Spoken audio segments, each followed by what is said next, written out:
Welcome student, Subhash English school की online classes में आपका स्वागत है।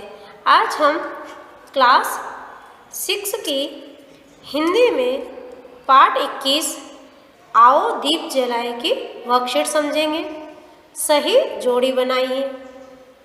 खंड अ और ब शरीर, मन, करुणा, सेवा कर, प्रतीति, प्रेम,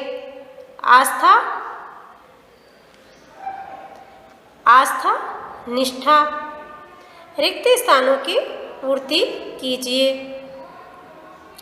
क्या आप और हम उस बुढ़ापे, बीमारी और मृत्यु से मुक्त हो गए बनते?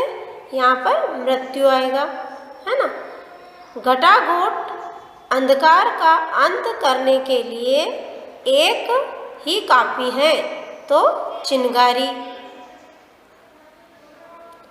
अगला है दीपावली के ये दीप लोक जीवन के जागरूक हैं प्रहरी।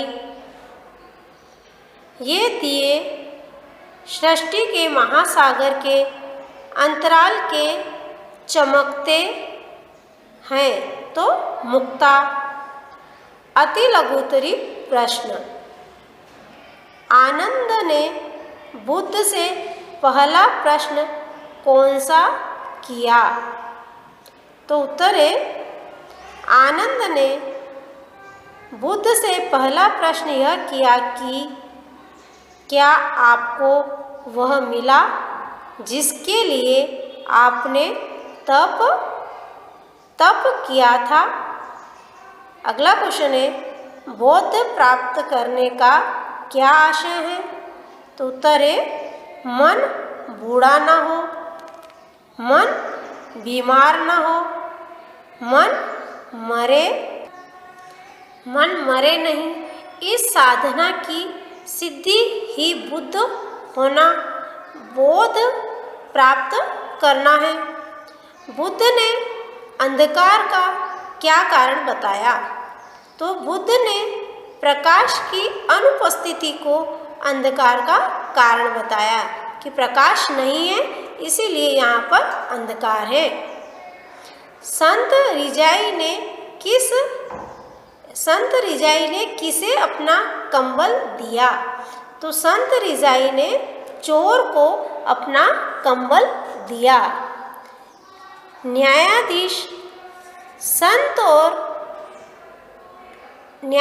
और संत में क्या रिश्ता था, है ना। न्यायाधीश और संत में क्या रिश्ता था?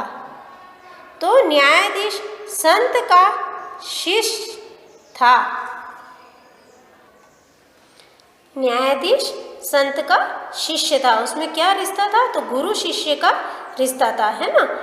लघु उत्तरीय प्रश्न है लेखक ने भारत माता की दिल की बात किस प्रकार स्पष्ट की? तो उत्तर है लेखक ने कहा कि हमें केवल अपने उजाले की फिक्र नहीं होनी चाहिए, हमें दूसरों के जीवन की रोशनी भी बनाए रखने के लिए प्रयत्नशील रहना होगा। दीपावली के दियों की तरह सुबह होने तक केवल अपने लिए नहीं, दूसरों के लिए भी जलना होगा। यह केवल दीप की नहीं, भारत माता के दिल की भी बात है ना। इस तरह से लेखक ने कहा। अगला क्वेश्चन है यदि हम केवल अपने घरों के दीपों की चिंता करने में ही लगे रहेंगे तो किसी के भी दिए नहीं बचेंगे। इस वाक्य का आशय समझाइए। लेखक ने क्या कहा कि यदि अपन अपने दीपक को ही बचाएंगे तो दूसरे के दीपक नहीं बचेंगे। इसका आशय, इसका क्या मतलब है? तो इस वाक्य का आशय यह है कि यदि हर व्यक्ति अपने स्वार्थ के बारे में सोचेगा तो कहीं न कहीं जाकर सबके हित आपस में टकराएंगे। ऐसी स्थिति किसी के लिए भी सही नहीं होगी और तब जो अंधकार उत्पन्न होगा वो पूरी मानव जाति के लिए खतरनाक होगा। ये बहुत अच्छी बात है कि जो अपने अपने लिए सोचेगा तो कहीं ना कहीं ये मेरा है, ये मेरा है, ये मेरा कर करके एक दूसरे की जो चीज़ वो ज़रूरत है वो टकराने लग जाएगी और लड़ाई झगड़े होने लग जाएंगे। तो फिर पूरे संसार में, पूरे भारत देश की बात करें तो अंधकार फैलेगा और मानव जाति के लिए वो खतरनाक हो जाएगा, है ना। जो सीमा के लिए लड़ता है, जो अपने लिए लड़ता है, जो अपने स्वार्थ के लिए लड़ता है, तो सभी अपना अपना देखेंगे तो कोई भी सही नहीं रह सकेगा, कोई भी सुखी नहीं हो सकेगा, ऐसा लेखक ने कहा है। अगला क्वेश्चन है, तथागत के अंतर्मन को प्रकाशित करने के लिए कौन सा उपाय सुझाया। उन्होंने अपने अंतर्मन को प्रकाशित करने के लिए कौन सा सुझाव, कौन सा उपाय बताया। तो तथागत ने कहा कि तुम्हारे भीतर का जो प्रकाश बाहर अंधकार देख रहा है उसे अपने अंदर उतार लो, है ना। जो प्रकाश बाहर का अंधेरा देख रहा है उस अंधेरे को अपने अंदर उतारो और आँखों की ज्योति आत्मा में जला दो, है ना। जो बाहर देख रही है ना वो अपने अंतर आत्मा का अंधेरा देखने लग जाए। तब जब अंदर का अंधेरा दिखने लगेगा तो अंतर्मन भी प्रकाशित हो जाएगा, क्योंकि उस अंधेरे को अपन मिटाने की सोचने लग जाएंगे, है ना। और जैसे ही अपने अंतरात्मा के अंधेरे को मिटाया कि अपने आप सब दूर प्रकाश होने लग जाएगा। संत रिजाई और चोर के संवाद 3-4 वाक्यों में लिखिए। तो संत रिजाई और चोर में क्या बात हुई है। संत रिजाई ने चोर को रोका और कहा, खाली हाथ न जाओ, मेरे पास बस एक कंबल है, इसे ले लो, मैं तुम्हारा आभारी रहूँगा। चोर कंबल लेकर जाने लगा तो रिजाई ने उसे फिर रोका और कहा, मैंने तुम्हें कंबल दिया, तुम मुझे धन्यवाद दिए बिना जा रहे हो। चोर ने धन्यवाद दिया। ये आपस की उनकी बातें हैं।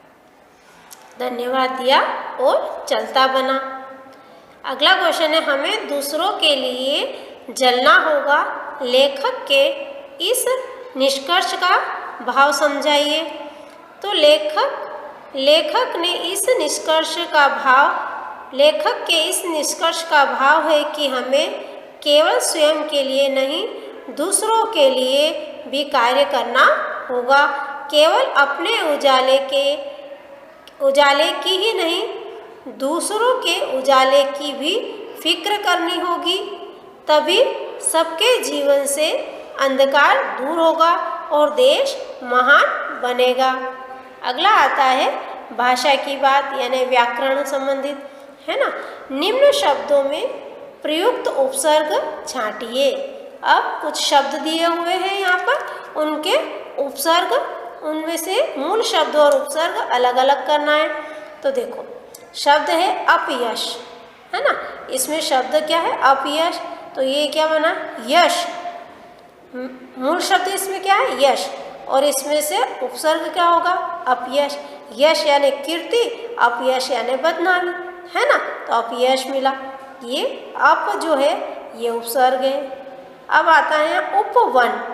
वन यानी बगीचा, उपवन है उसके आसपास का, तो उपवन, है ना। उप ये है, ये उपसर्ग है। पराक्रम, क्रम यानी लगातार। पराक्रम, अगर परा लग गया तो ताकतवर, है ना, उसका ताकत, ये परा हो गया, ये उपसर्ग है। संयोग, है ना। तो यहाँ पर योग जो जोड़ होता है, और संयोग हो गया यानी कि कुछ सहयोग की बात हो गई है। ये सम जो है ये उपसर्ग है। अपहरण, है ना।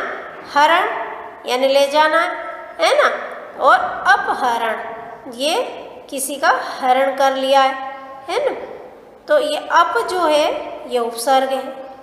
यहाँ पर आता है मंत्री, है ना, ये एक मंत्री है, यहाँ बताया नहीं। अब ये मुख्यमंत्री भी हो सकता है, मंत्री भी हो सकता है, तो मंत्री एक पद मिला हुआ है, पर यहाँ पर उप लग गया तो उपमंत्री यानी दूसरे नंबर पर, है ना, तो ये उप लग गया, उप उपसर्ग है। अब संग्रह, है ना, ये ग्रह, ग्रह इस तरह का ग्रह जो है इसको तो अपन क्या कह सकते हैं, ये नक्षत्र वाला ग्रह हो गया। और यहाँ पर सम उपसर्ग लगने से संग्रह यानी इकट्ठा करना, है ना। संतोष, है ना, ये तोष जो आपको रोष उत्पन्न होता है, और सम संतोष यानी शांति प्राप्त होती है, ये सम।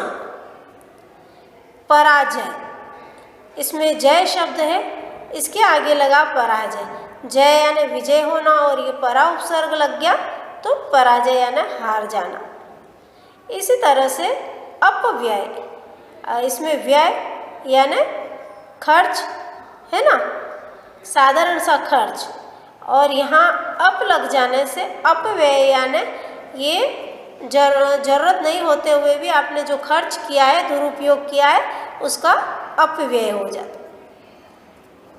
अगला है नाम, है ना, इसके आगे उपसर्ग उपनाम, नाम जो आपका है मुख्य नाम होता है ना, जो आपका मेन नाम है वो नाम हो गया, पर उपनाम जो आपको एक दूसरे नाम से भी जानते हैं, या आपका सरनेम जो होता है उसको आप उपनाम से जानते हैं, तो ये उप लगने से यहाँ शब्द चेंज हो जाता है ना, तो नाम और उपसर्ग है उप। अगला आता है सम्मुख। अब इसमें मुख, है ना, जो आपके चेहरा जो होता है, और इसमें सम लग गया तो सम्मुख यानी आपके सामने, मुंह के सामने जो है वो, तो ये उपसर्ग और उपसर्ग से परिवर्तित शब्द।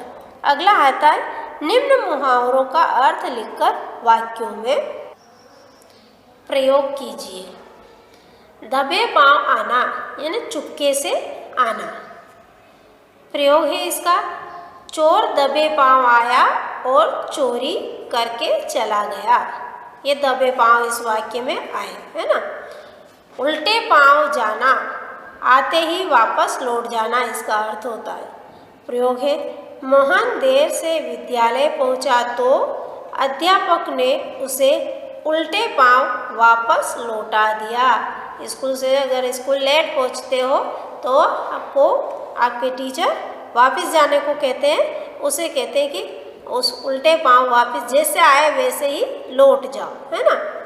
अगला है अपनी ढपली बजाना यानी किसी की नहीं सुनना, अपनी ही राग गाना है, अपने ही बात करना है, बस दूसरों को किसी की बात नहीं सुनना। मोहन किसी की नहीं सुनता, केवल अपनी ही ढपली बजाता रहता है। कोई बच्चे ऐसे होते ना जो जिद्दीले होते हैं, तो वो किसी की नहीं सुनते, बस अपने ही बात बताते रहते हैं, तो अपनी ढपली बजाना होती है।